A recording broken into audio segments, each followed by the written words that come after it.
ദൈവത്തിന്റെ അതിപരിശുദ്ധ നാമം വാഴ്ത്തപ്പെടുമാറാകട്ടെ. ഇന്ന് നമ്മുടെ തുടർന്നുള്ള ദൈവവചന കേൾവിക്കായിട്ട് നമ്മുടെ എത്രയും ബഹുമാനവും സ്നേഹമുള്ള റവറൻ ഡോക്ടർ KV സൈമൺ അച്ഛൻ നമ്മുടെ മധ്യത്തിലായിരിക്കുന്നു. അച്ഛന് എനിക്കറിയാം ദീർഘസമയം വേണം, എന്നാൽ ഇന്ന് ആരാധനയൊക്കെ ഇച്ചിരി കൂടിപ്പോയി, മുന്നോട്ട് സമയം പോയത് കൊണ്ട് 10:15 എന്നുള്ളത് 10:20 വരെയുള്ള സമയം അച്ഛൻ എടുക്കാം. 10 മതിയാവില്ല അച്ഛാ? യെസ്. ഓക്കെ, കേൾക്കാമോ പറയുന്നേ? കേൾക്കാം. ഓക്കെ. ഇന്ന് പ്രാരംഭ പ്രാർത്ഥനയ്ക്ക് മുമ്പ് പ്രിയപ്പെട്ട രാജു ടി ഓർമ്മിപ്പിച്ച നമ്മുടെ ലോകം കണ്ടിട്ടുള്ള ഏറ്റവും വലിയ ദുരന്തം, ഒരു വിമാന അപകടം.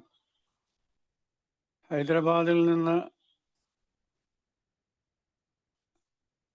UK പുറപ്പെട്ടതായുള്ളൊരു വിമാനം പൊങ്ങി പോയ ഉടനെ തന്നെ തീ പിടിച്ച് താഴെ വീണു എന്നുള്ളത് മാത്രമല്ല, അതൊരു മെഡിക്കൽ കോളേജിൻ്റെ ഹോസ്റ്റലിൻ്റെ മണ്ടയ്ക്കാണ് വീണത്. വിമാനത്തിലുണ്ടായിരുന്ന സകലരും മരിച്ചു. ഹോസ്റ്റലിൽ എത്ര പേര് മരിച്ചു എന്നുള്ളത് അറിഞ്ഞുകൂടാ. എല്ലാ ആളുകളും 245-ൽ കൂടുതൽ ആളുകൾ ഒരു വലിയ ദുരന്തത്തിനിരയായി തകർന്ന് വെന്ത് മരിച്ചുപോയ ഒരു ഭീകര സംഭവമാണ് ഇന്ന് നമുക്ക് കേൾക്കാൻ സാധിച്ചത്. ആ സംഭവത്തിൻ്റെ മുമ്പിൽ ആ നിര്യാതരായ ജനങ്ങളുടെ കുഞ്ഞും കുട്ടിയും അപാലവൃദ്ധമുള്ള ജനങ്ങൾ അതിനകത്തുണ്ടായിരുന്നു. എല്ലാവരുടെയും പേരിൽ ആദരാഞ്ജലികൾ അർപ്പിച്ചുകൊണ്ട് ഞാൻ എൻ്റെ ശുശ്രൂഷ നിർവഹിക്കാനായിട്ട് ആഗ്രഹിക്കുന്നു. കഴിഞ്ഞ ചില ആഴ്ചകളായി നമ്മൾ പല വിഷയങ്ങൾ സംസാരിച്ചുകൊണ്ടിരുന്നു. ഇന്ന് ഞാൻ ശുശ്രൂഷിപ്പാനായിട്ട് ആഗ്രഹിക്കുന്നതായിട്ടുള്ള ഒരു വിഷയം, വെളിപ്പാട് പുസ്തകത്തിലെ ഏഷ്യ മൈനറിലുള്ള 7 സഭകളുണ്ട്. ആ 7 സഭകളിൽ ഓരോന്നിനെ കുറിച്ചും ഓരോ ആഴ്ചയിൽ ശുശ്രൂഷിപ്പാനായിട്ടാണ് ആഗ്രഹിക്കുന്നത്. ആദ്യം എഫേസസിലെ സഭയാണ്. ആ സഭയെക്കുറിച്ച് ചിന്തിക്കുമ്പോൾ ആ സഭയ്ക്കുണ്ടായിരുന്ന നന്മകളും തിന്മകളും എന്തായിരുന്നു, ആ സഭയുടെ ജീവിതശൈലി എന്തായിരുന്നു, അവരെ ദൈവം എന്തുകൊണ്ട് പരിഗണിച്ചു, എന്തുകൊണ്ട് ശാസിച്ചു, എന്തുകൊണ്ട് ന്യായം വിധിച്ചു എന്നുള്ള കാര്യങ്ങളൊക്കെ അതിനകത്തുണ്ട്. അപ്പോൾ ഓരോ സഭയെക്കുറിച്ച് ചിന്തിക്കുന്നതായുള്ള സമയത്ത് ആനുകാലികമായി ഇന്ന് നിലവിലുള്ള സഭയുടെ പ്രത്യേകത എന്താണ്, ആ എഫേസസിലെ സഭയ്ക്ക് ദൂത് കൊടുത്ത ആ ദൂതുമായിട്ട് നമ്മുടെ സഭയ്ക്ക് എന്ത് പ്രത്യേകതയുണ്ട് എന്നുള്ളതിനെക്കുറിച്ച് ധ്യാനിക്കുവാനായിട്ടാണ് ആഗ്രഹിക്കുന്നത്. ആദ്യമായി വെളിപ്പാട് പുസ്തകം 2-ാം അധ്യായത്തിൻ്റെ 1 മുതൽ 7 വരെ വാക്യങ്ങൾ ആർക്കെങ്കിലും ഒരാൾക്ക് വായിക്കാം. എഫേസസിലെ സഭയെക്കുറിച്ചാണ് പറയുന്നത്. എഫേസസിലെ സഭയുടെ ദൂതന് എഴുതുക. 7 നക്ഷത്രം വലങ്കയിൽ പിടിച്ചുകൊണ്ട് 7 പൊൻനിലവിളക്കുകളുടെ നടുവിൽ നടക്കുന്നവൻ അരുളി ചെയ്യുന്നത്, ഞാൻ നിന്റെ പ്രവൃത്തിയും പ്രയത്നവും സഹിഷ്ണുതയും കൊള്ളരുതാത്തവരെ നിനക്ക് സഹിച്ചുകൂടാത്തതും അല്ലാതിരിക്കെ തങ്ങൾ അപ്പസ്തോലന്മാരെന്ന് പറയുന്നവരെ നീ പരീക്ഷിച്ച് കള്ളന്മാരെന്ന് കണ്ടതും നിനക്ക് സഹിഷ്ണുതയുള്ളതും എൻ്റെ നാമനിമിത്തം നീ സഹിച്ചതും തളർന്നു പോകാഞ്ഞതും ഞാൻ അറിയുന്നു. എങ്കിലും നിന്റെ ആദ്യ സ്നേഹം വിട്ടുകളഞ്ഞു എന്ന് ഒരു കുറ്റം നിന്നെക്കുറിച്ച് പറയുവാനുണ്ട്. നീ ഏതിൽ നിന്നും വീണിരിക്കുന്നു എന്ന് ഓർത്ത് മാനസാന്തരപ്പെട്ട് ആദ്യത്തെ പ്രവൃത്തി ചെയ്യുക. അല്ലാഞ്ഞാൽ ഞാൻ വരികയും നീ മാനസാന്തരപ്പെടാഞ്ഞാൽ നിന്റെ നിലവിളക്ക് അതിന്റെ നിലയിൽ നിന്ന് നീക്കുകയും ചെയ്യും. എങ്കിലും നിക്കോലാവിയരുടെ നടപ്പ് നീ പകയ്ക്കുന്നു എന്നൊരു നന്മ നിനക്കുണ്ട്, അത് ഞാനും പകയ്ക്കുന്നു. ആത്മാവ് സഭകളോട് പറയുന്നത് എന്തെന്ന് ചെവിയുള്ളവൻ കേൾക്കട്ടെ. ജയിക്കുന്നവന് ഞാൻ ദൈവത്തിന്റെ പർദീസയിലുള്ള ജീവവൃക്ഷത്തിന്റെ ഫലം തിന്മാൻ കൊടുക്കും. നമുക്ക് പ്രാർത്ഥിക്കാം. ഞങ്ങളുടെ സ്വർഗസ്ഥ പിതാവേ, ഞങ്ങൾക്ക് ഇന്ന് ഒരുമിച്ച് ഈ സൂം പ്ലാറ്റ്ഫോമിലായിരിക്കാൻ സഹായിച്ചതുകൊണ്ട് സ്തോത്രം ചെയ്യുന്നു. വിവിധ ശുശ്രൂഷകൾക്ക് നേതൃത്വം നൽകിയ എല്ലാവർക്കായിട്ടും ഞങ്ങൾ അങ്ങേ സ്തുതിക്കുന്നു.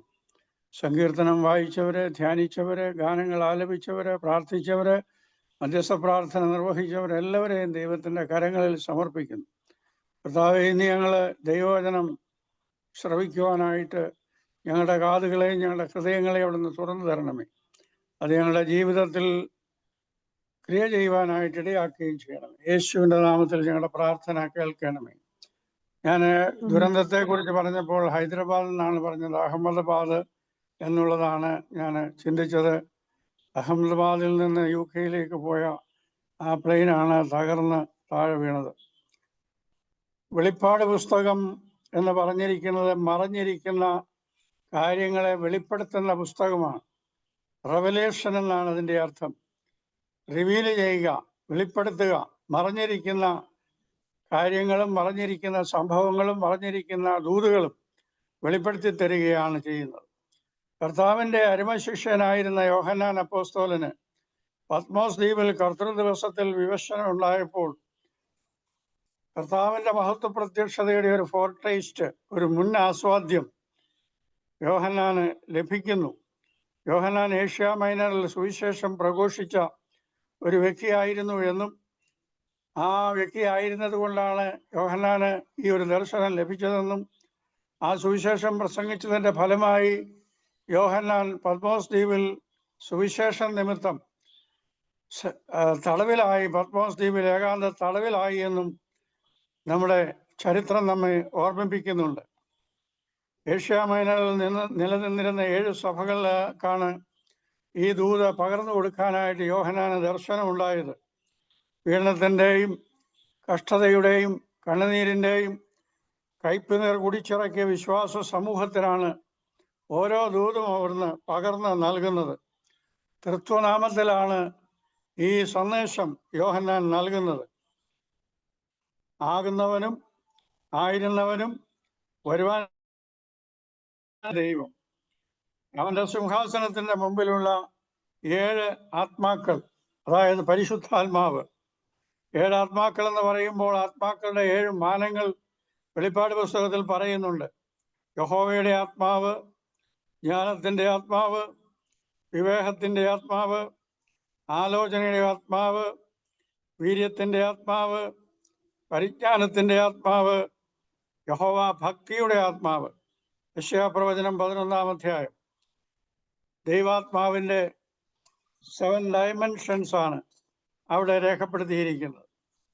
വിശ്വസ്ത സാക്ഷിയും മരിച്ചവരിൽ നിന്ന് ആദ്യജാതനുമായ ഭൂരാജാക്കന്മാർക്ക് അധിപതിയുമായ യേശു ക്രിസ്തുവിൽ നിന്ന് സാമ്രാജ്യത്വത്തിൻ്റെ അതീശത്തിൽ അതിനെതിരെ ശബ്ദിക്കാൻ കഴിയാത്ത ഒരു പ്രവാചക ശബ്ദം നിലച്ച പശ്ചാത്തലത്തിലാണ് ഈ വെളിപ്പാട് സാഹിത്യത്തിൻ്റെ പ്രസക്തി ഇവിടെ മനസ്സിലാക്കാനായിട്ട് സാധിക്കുന്നത്. ചക്രവർത്തി ആരാധനയും ആൾ ദൈവങ്ങളുടെ കൊടികുത്തി വാഴലും ഒക്കെ നിലനിന്നിരുന്നതായിട്ടുള്ള കാലഘട്ടത്തിലാണ് യോഹന്നാൻ ഈ ദർശനം ഏഷ്യ മൈനറിലുള്ള 7 സഭകളോടെ പ്രസ്താവിക്കുന്നത്. സഭ എന്ന് പറഞ്ഞാൽ എന്താണ് എന്ന് ഇവിടെ വെളിപ്പാട് പുസ്തകത്തിൽ രേഖപ്പെടുത്തിയിട്ടുണ്ട്. ഒന്ന്, എ കൗണ്ടർ കൾച്ചറൽ കമ്മ്യൂണിറ്റി, ഒരു ബദൽ സമൂഹമാണ് സഭ എന്ന് പറയുന്നത്. കമ്മ്യൂണിറ്റി വിത്ത് കൗണ്ടർ സ്പിരിച്വാലിറ്റി, ബദൽ സമൂഹമാണ് സഭ എന്ന് പറയുന്നത്. എ വിറ്റ്നസിങ് മൈനോറിറ്റി, സാക്ഷ്യം വഹിക്കുന്ന ഒരു ചെറിയ കൂട്ടായ്മയുടെ സമൂഹമാണ് സഭ എന്ന് പറയുന്നത്. എ മാർക്ഡ് കമ്മ്യൂണിറ്റി, അടയാളപ്പെടുത്തപ്പെട്ട ഒരു സമൂഹമാണ് സഭ എന്ന് പറയുന്നത്. A subjective rooted in Christ, ആത്മനിഷ്ഠവും ക്രിസ്തുവിൽ അടിസ്ഥാനപ്പെട്ടതുമായ ഒരു സമൂഹമാണ് സഭ എന്ന് പറയുന്നത്. മഹത്വത്തിൻ്റെ പ്രതീകമായ യേശുക്രിസ്തുവിനെ കുറിച്ചുള്ള അത്യപൂർവമായ വർണ്ണനയോട് കൂടെയാണ് വെളിപ്പാട് പുസ്തകം ആരംഭിക്കുന്നത്. AD 96 ഇത് എഴുതപ്പെട്ടത് എന്ന് കരുതുന്നു. യേശു കർത്താവ് 7 സഭകളുടെ നടുവിൽ നിൽക്കുന്നു. കർത്താവാണ് സഭകളുടെ നാഥൻ, സഭകളുടെ കർത്താവ്. അതുകൊണ്ടാണ് കർത്താവ് സഭകളുടെ നടുവിൽ നിൽക്കുന്നുവെന്ന് യോഹന്നാൻ രേഖപ്പെടുത്തിയിരിക്കുന്നത്. 7 നക്ഷത്രം വലങ്കയിൽ പിടിച്ചിരിക്കുന്നു.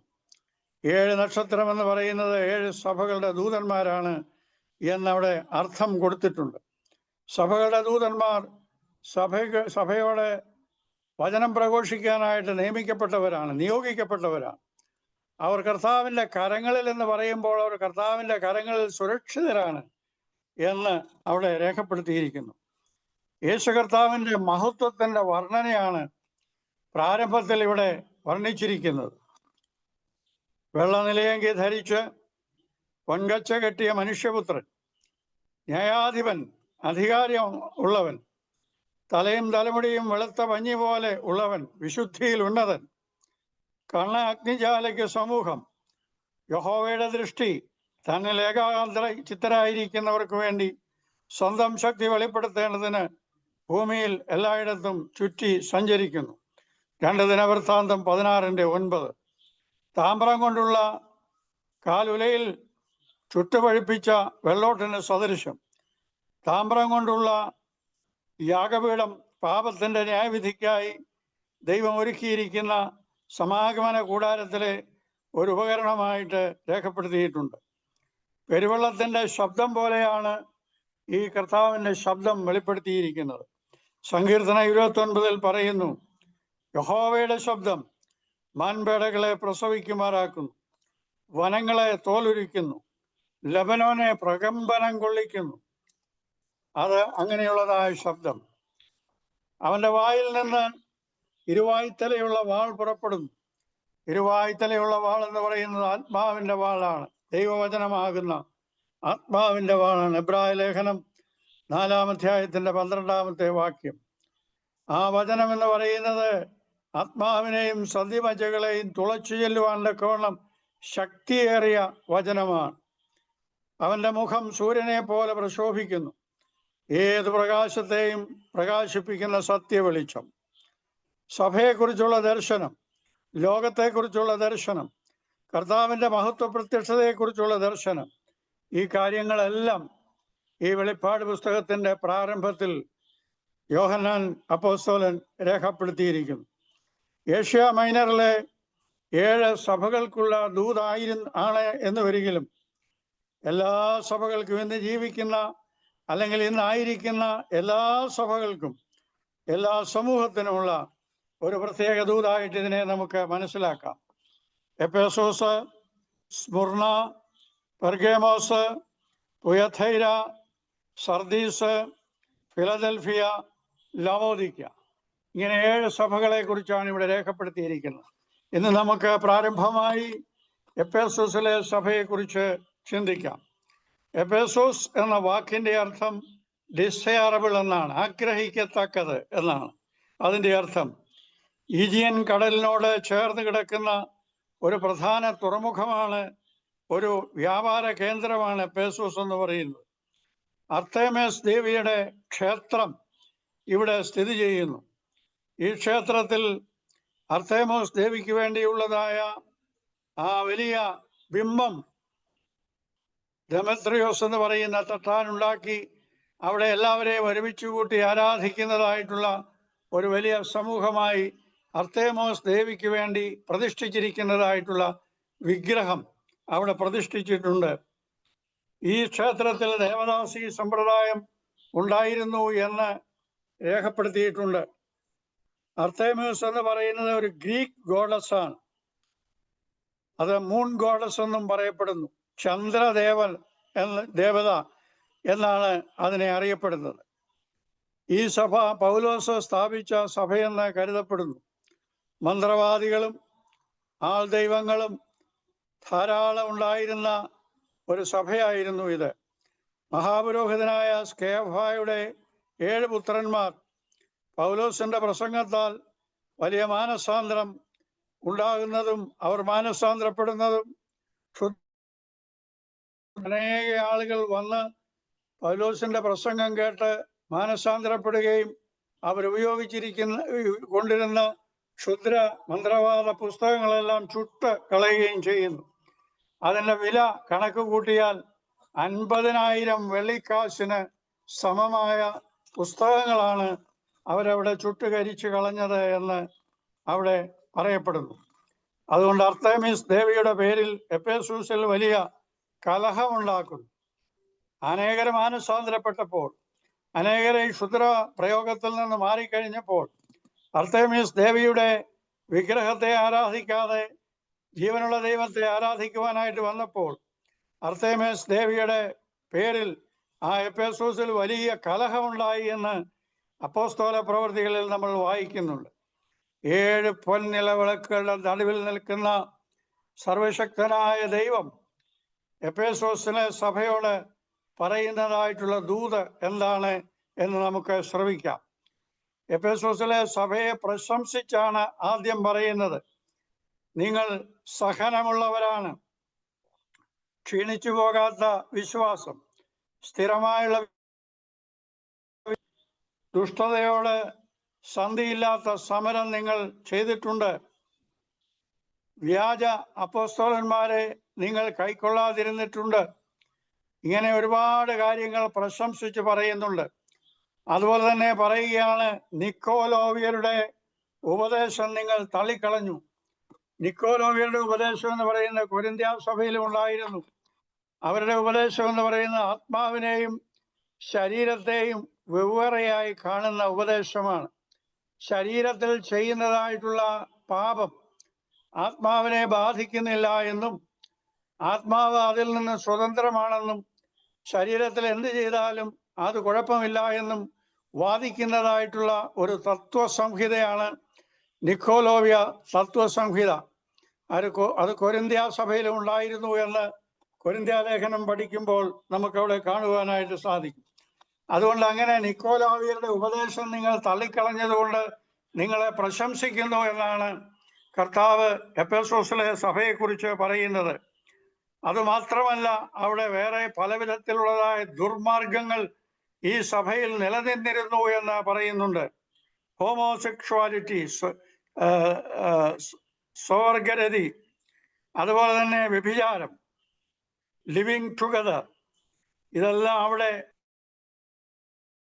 പ്രതിഭാസങ്ങളായിരുന്നു. അതായത് ആത്മാവിന് നിരക്കാത്ത, ദൈവത്തിന് നിരക്കാത്ത, ദൈവവചനത്തിന് നിരക്കാത്തതായിട്ടുള്ള അനേക ദുർമാർഗങ്ങൾ ഈ സഭയിൽ നിലനിന്നിരുന്നു എന്നുള്ളത് ചില ആളുകളൊക്കെ അതിൻ്റെ പിന്നാലെ പോയിരുന്നു എന്ന് പറയുന്നുണ്ട്. എന്നാൽ പൊതുവെ പറയുമ്പോൾ നിങ്ങൾ ഇതിനോടൊക്കെ കോംപ്രമൈസ് ചെയ്യാതെ വിശ്വാസ സ്ഥിരതയിൽ നിന്നതായിട്ടുള്ള കുറെ ആളുകൾ ഈ സഭയിൽ ഉണ്ട് എന്നോർത്ത് കർത്താവ് പ്രശംസിക്കുന്നതായിട്ടും കാണാം. എന്നാൽ ഒരു കുറവ് ഇതിനെക്കുറിച്ച് പറയാനുണ്ട് എന്ന് എഫെസോസിലെ സഭയോട് പറയുന്നു. ആദ്യ സ്നേഹം വിട്ടുകളഞ്ഞു.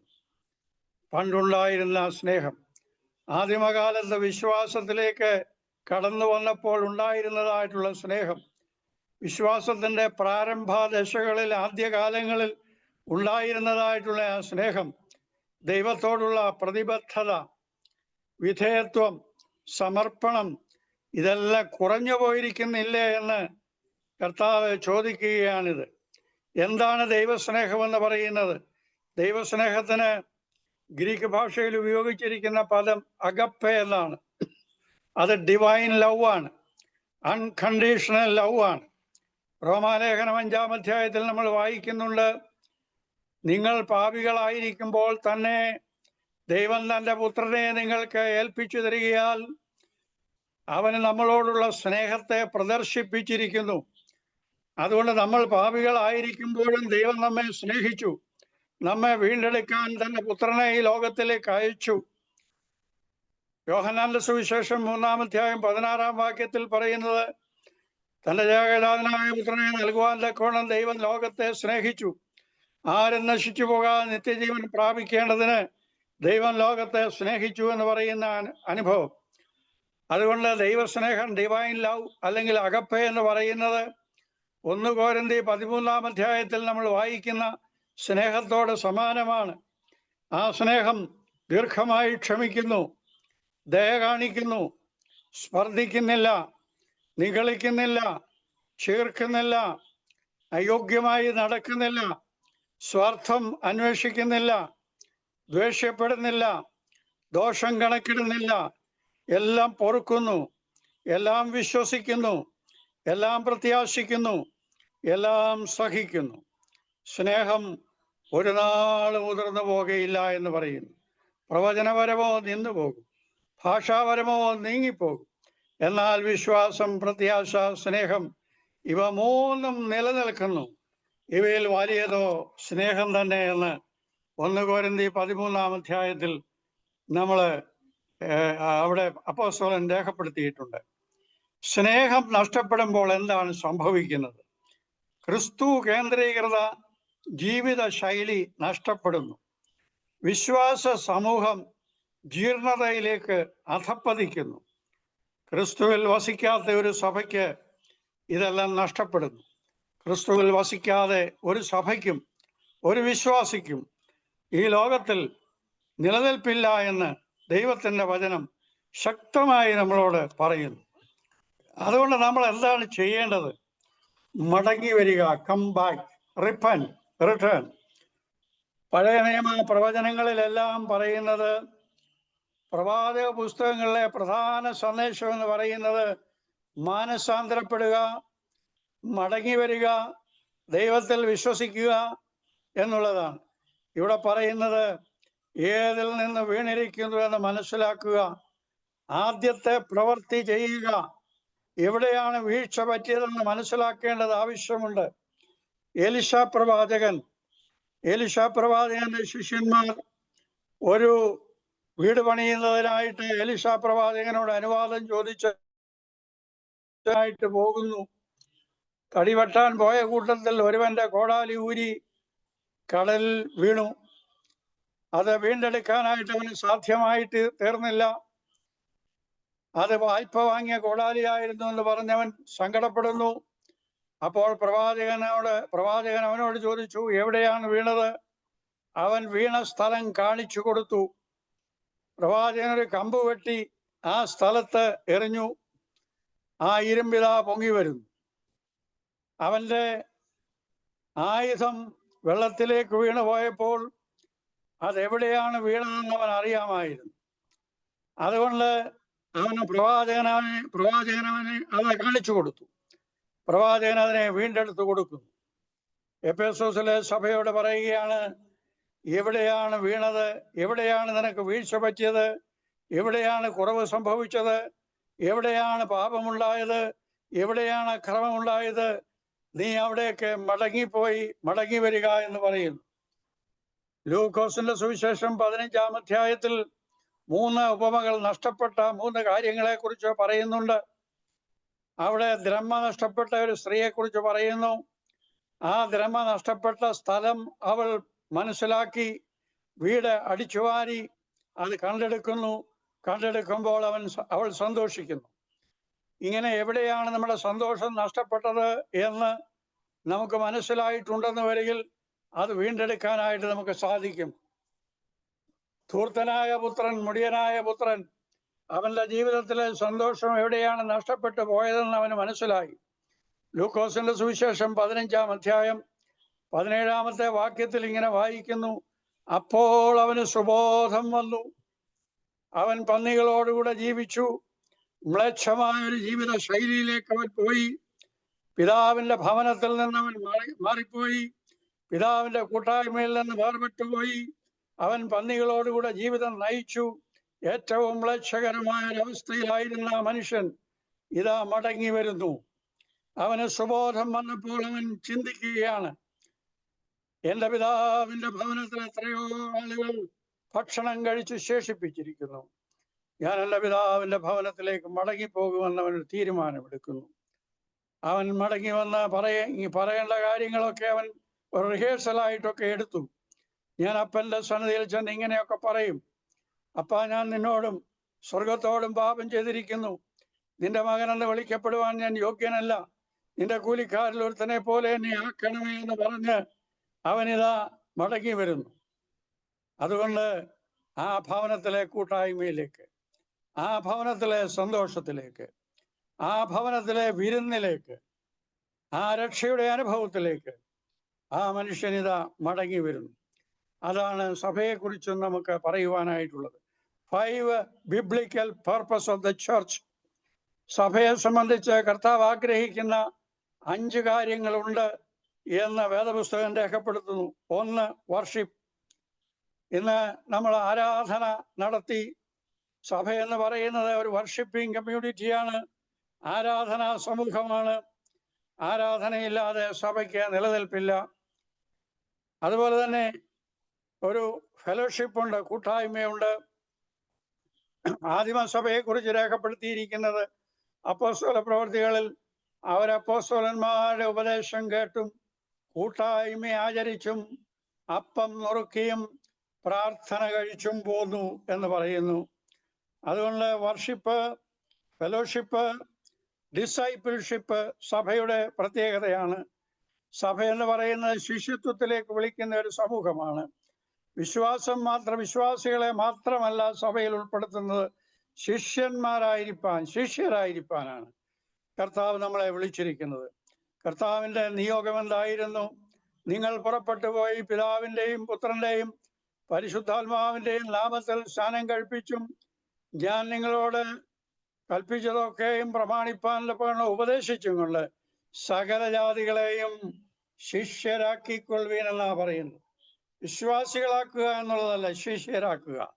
അതുകൊണ്ട് ഡിസൈപ്പിൾഷിപ്പ് എന്ന് പറയുന്നത് സഭയുടെ ഒരു പ്രത്യേകതയാണ്. അതുപോലെ തന്നെ സഭയുടെ ഒരു പ്രത്യേകതയാണ് മിനിസ്ട്രി എന്ന് പറയുന്നത്, ശുശ്രൂഷ. സഭയിൽ പല വിധത്തിലുള്ളതായ ശുശ്രൂഷകളുണ്ട്. സ്നേഹത്തിന്റെ ശുശ്രൂഷയുണ്ട്, കരുതലിന്റെ ശുശ്രൂഷയുണ്ട്, അനുകമ്പയുടെ ശുശ്രൂഷയുണ്ട്, പങ്കിടലിന്റെ ശുശ്രൂഷയുണ്ട്, ചേർത്ത് പിടിക്കലിന്റെ ശുശ്രൂഷയുണ്ട്, ആർദ്രതയുടെ ശുശ്രൂഷയുണ്ട്.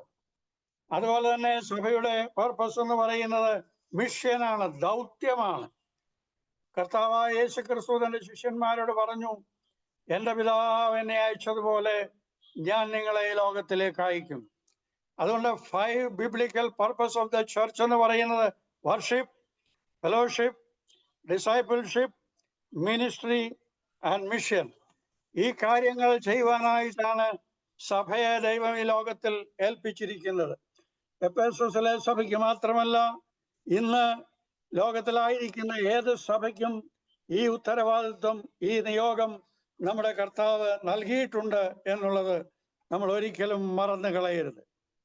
അതുപോലെ തന്നെ 5 റോൾസ് ഓഫ് ദ ചർച്ച്, സഭയുടെ പ്രത്യേകമായിട്ടുള്ള 4 കാര്യങ്ങളുണ്ട്, 4 പദവികളുണ്ട്.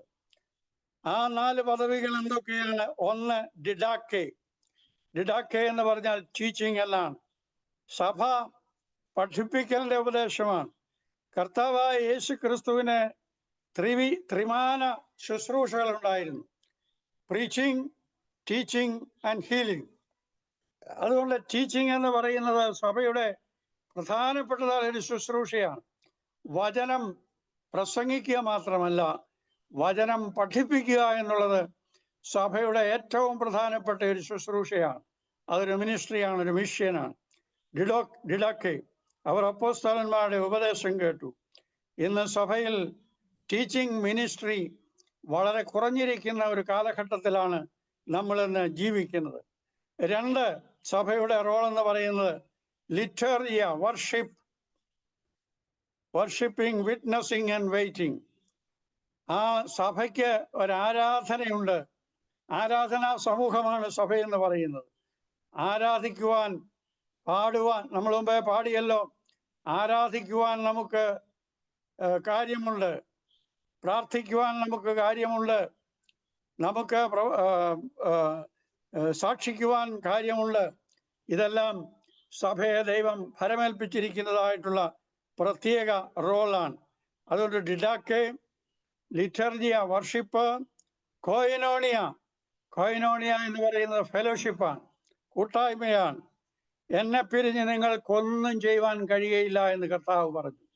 നിങ്ങൾ എന്നോട് കൂടെ വസിക്കുന്നുവെങ്കിൽ, കൊമ്പ് മുന്തിരിവള്ളിയിൽ വസിച്ചിട്ടല്ലാതെ ഫലം കായ്പാൻ കഴിയുകയില്ല എന്ന് പറയുന്നത് പോലെ എന്നെ പിരിഞ്ഞ് നിങ്ങൾക്ക് ഒന്നും ചെയ്യുവാൻ കഴിയുകയില്ല.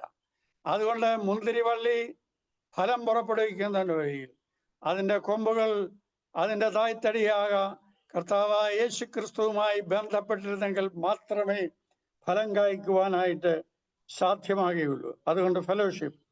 4, ഡിയക്കോനിയ, അതായത് സർവീസാണ്. മനുഷ്യപുത്രൻ ശുശ്രൂഷ ചെയ്യിപ്പാനല്ല, ശുശ്രൂഷിപ്പാനും അനേകർക്ക് വേണ്ടി തന്റെ ജീവനെ മറുവിലയായി കൊടുപ്പാനും അത്രേ വന്നത് എന്ന് പറയും. അഞ്ചാമതായിട്ട് കെറിഗ്മ, പ്രീച്ചിങ്.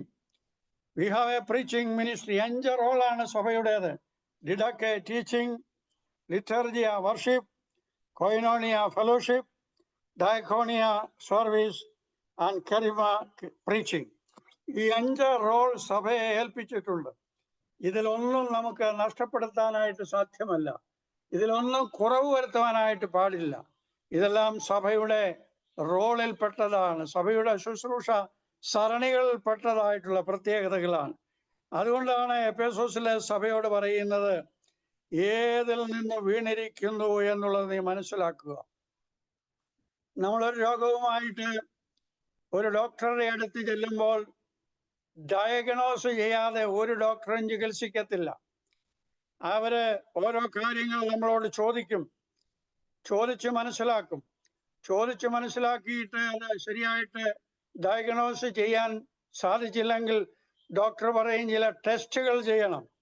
ആ ടെസ്റ്റുകളിലൂടെ അതിൻ്റെ റിസൾട്ട് വരുമ്പോൾ ആണ് നമ്മുടെ രോഗം എന്താണ് എന്ന് മനസ്സിലാക്കുവാനായിട്ട് നമുക്ക് സാധിക്കുന്നത്. അതാണ് ഡയഗ്നോസ് എന്ന് പറയുന്നത്. കർത്താവായ യേശു ക്രിസ്തു എഫെസോസിലെ സഭയോട് പറയുന്നു, പ്രധാന വൈദ്യനായ കർത്താവ് എഫെസോസിലെ സഭയിൽ ഒരു ഡയഗ്നോസ്റ്റിക് കാര്യങ്ങൾ ഏർപ്പെടുത്തിയിരിക്കുന്നു. ദൈവവചനത്തിലൂടെയുള്ളതായ ഒരു സ്കാനിങ് കർത്താവ് ഏർപ്പെടുത്തി. ആ സ്കാനിങ്ങിലൂടെ മനസ്സിലാക്കുന്നു അവിടെ എന്താണ് കുറവ് സംഭവിച്ചത്, അവിടെ എന്താണ് വീഴ്ച സംഭവിച്ചത്, ഏതിൽ നിന്ന് വീണിരിക്കുന്നു എന്നുള്ളത് കർത്താവിന് മനസ്സിലാക്കി. അതുകൊണ്ട് പറയുകയാണ്, മടങ്ങി വരിക. ഏതിൽ നിന്ന് വീണിരിക്കുന്നു എന്നോർത്ത് മാനസാന്തരപ്പെടുക. Repent, return and rejoice. മാനസാന്തരത്തിലേക്ക് കടന്നു വരുന്നതിന് രക്ഷയുടെ 7 പടികൾ സുവിശേഷങ്ങളിൽ രേഖപ്പെടുത്തിയിട്ടുണ്ട്. അക്നോളജ് യുവർ സിൻ, പാപിയാണെന്ന് സമ്മതിക്കുക. റിപ്പന്റ്, അനുതപിക്കുക. കൺഫസ് യുവർ സിൻസ്, പാപം ഏറ്റുപറയുക. പാപം ഏറ്റുപറയുമ്പോൾ നീതീകരണം പ്രാപിക്കും, ദൈവത്തോട് നിരപ്പ് പ്രാപിക്കും. റെക്കൺസിലിയേഷൻ, അതുപോലെ തന്നെ വിശുദ്ധീകരണം പ്രാപിക്കും. സാങ്ക്ടിഫിക്കേഷൻ, അതിൻ്റെ ഫൈനലായിട്ട് റിഡംഷൻ, വീണ്ടെടുപ്പുണ്ടാകും. അതുകൊണ്ട് acknowledge your sin, repent, confess your sins, justification, reconciliation, sanctification and redemption. ഈ 5 കാര്യങ്ങളിലൂടെ കർത്താവായ യേശു ക്രിസ്തു എഫെസോസിലെ സഭയ്ക്ക് ഒരു വീണ്ടെടുപ്പ്, ഒരു വീണ്ടും ജനനം നൽകുവാനായിട്ട് ആഗ്രഹിക്കുന്നു. ആദ്യത്തെ പ്രവൃത്തി ചെയ്യുക. എന്താണ് ആദ്യത്തെ പ്രവൃത്തി? ആദ്യകാലത്ത് ക്രിസ്തുവിൽ വിശ്വസിച്ചതായിട്ടുള്ള സമയത്തുണ്ടായിരുന്ന പ്രവൃത്തി നിത്യസ്നേഹം, ആദ്യ സ്നേഹം വിട്ടുകളഞ്ഞിരിക്കുന്നു. എബ്രായ ലേഖനത്തിൽ നമ്മൾ വായിക്കുന്നുണ്ട്, 5-ാം അധ്യായം 12-ാമത്തെ വാക്യത്തിൽ പറയുന്നു, കാലം നോക്കിയാൽ ആയിരിക്കേണ്ട നിങ്ങൾ ഇന്നും ക്രിസ്തുവിൻ്റെ ആദ്യ പാഠങ്ങളിൽ മാത്രം മുഴുകിയിരിക്കുന്നു.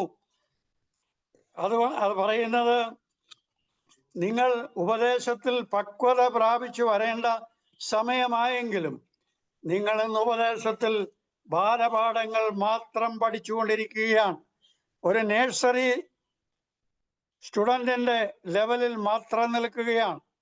പക്വത പ്രാപിക്കാതെ അവിടെ ആയിരിക്കുന്ന ഒരവസ്ഥയെക്കുറിച്ച് എഫെസോസിലെ സഭയോട് കർത്താവായ യേശു ക്രിസ്തു പറയുകയാണ്. വീണിരിക്കുന്ന സ്ഥലത്ത് നിന്ന് മടങ്ങി വരിക. ഞാൻ മുമ്പേ ഓർമ്മിച്ചല്ലോ, ധൂർത്തനായ പുത്രൻ അവൻ സുബോധം വന്നപ്പോൾ അവൻ ഭവനത്തിലേക്ക് മടങ്ങി വന്നു. ആ ഭവനത്തിൽ എന്തൊക്കെയുണ്ട്? ആ ഭവനത്തിൽ പിതാവിനോടൊപ്പം കൂട്ടായ്മയുണ്ട്, ഒരു വിരുന്നിൻ്റെ ആഘോഷമുണ്ട്, രക്ഷയുടെ നീതിയുടെ അങ്കിയുണ്ട്, കല്യാണ വസ്ത്രമുണ്ട്, കല്യാണ സദ്യയുണ്ട്. അതുപോലെ തന്നെ ദൈവത്തിൻ്റെ ക്ഷണം സ്വീകരിച്ചാൽ.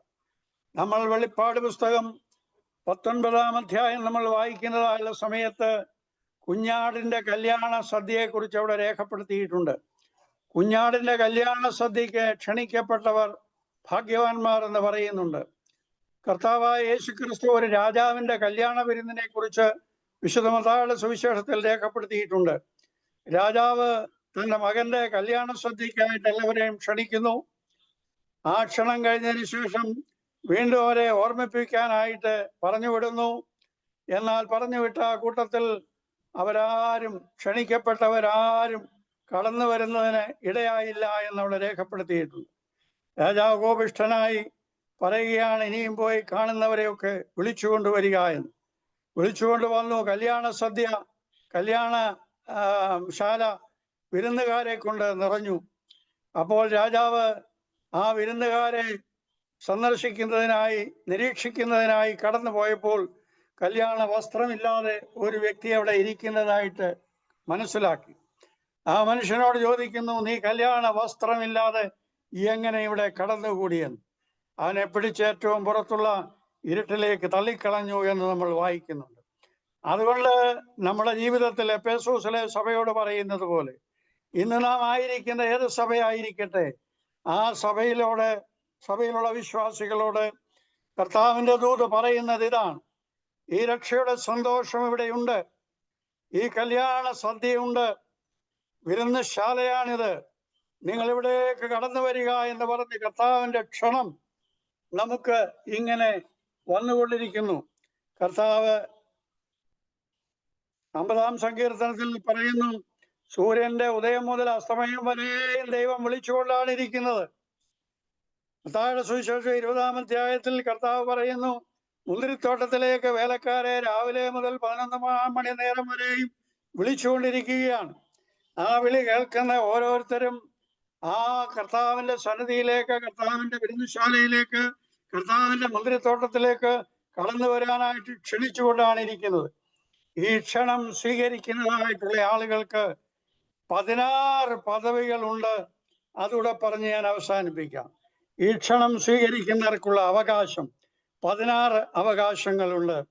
പാപക്ഷമ, ദൈവത്തിന്റെ മക്കൾ എന്ന പദവി, നിത്യജീവന്റെ അവകാശം, നിത്യരക്ഷയുടെ സ്വീകാരം, സ്വർഗീയ പൗരത്വം, സ്വർഗീയ ഭവനത്തിന്റെ ഓഹരിക്കാരെന്നുള്ള പദവി, ദൈവത്തിന്റെ സാന്നിധ്യം, ദൈവാത്മാവിന്റെ അധിവാസം, ദൈവിക സംരക്ഷണം, ദൈവിക സമാധാനം, പുതിയ സൃഷ്ടിയുടെ അനുഭവം, ജീവന്റെ പുതുക്കം, ജീവപുസ്തകത്തിൽ പേരെഴുതപ്പെട്ട അനുഭവം, ക്രിസ്തുവിനോടുകൂടെ ഞാൻ ഇരിക്കുന്നിടത്ത് എൻ്റെ ശുശ്രൂഷക്കാരനും ഇരിക്കും, ക്രിസ്തുവിനോട് കൂടെയുള്ളതായ ഇരിപ്പിടം, ക്രിസ്തുവിൻ്റെ പുനരുത്ഥാനത്തിൽ പങ്കുള്ളവർ, അവസാനമായി ക്രിസ്തുവിനോടൊപ്പം ക്രിസ്തുവിൻ്റെ പിതാവ് ഒരുക്കിയിരിക്കുന്ന ഭവനത്തിലുള്ള നിത്യമായ വാസം.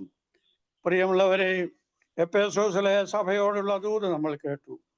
അത് എഫേസോസിലെ സഭയ്ക്ക് വേണ്ടി മാത്രമല്ല, ഇന്ന് ജീവിച്ചിരിക്കുന്ന നമുക്കും നമ്മുടെ സഭയ്ക്കുമുള്ളതായ ഒരു ദൂതാണ്. ഈ കർത്താവിൻ്റെ ക്ഷണം നാം സ്വീകരിക്കുന്നു എന്ന് വരികിൽ ഞാനിപ്പോൾ പറഞ്ഞ ഈ 16 കാര്യങ്ങൾക്ക് നമ്മൾ അവകാശികളായിത്തീരും, സ്വർഗീയ ഭവനത്തിൻ്റെ ഓഹരിക്കാരായിത്തീരും. അതിനുവേണ്ടി നമ്മെ തന്നെ സമർപ്പിക്കാം. അതിന് ദൈവത്തിൻ്റെ പരിശുദ്ധാത്മാവ് നമുക്ക് കൃപ ചെയ്യുമാറാകട്ടെ. ആമീൻ.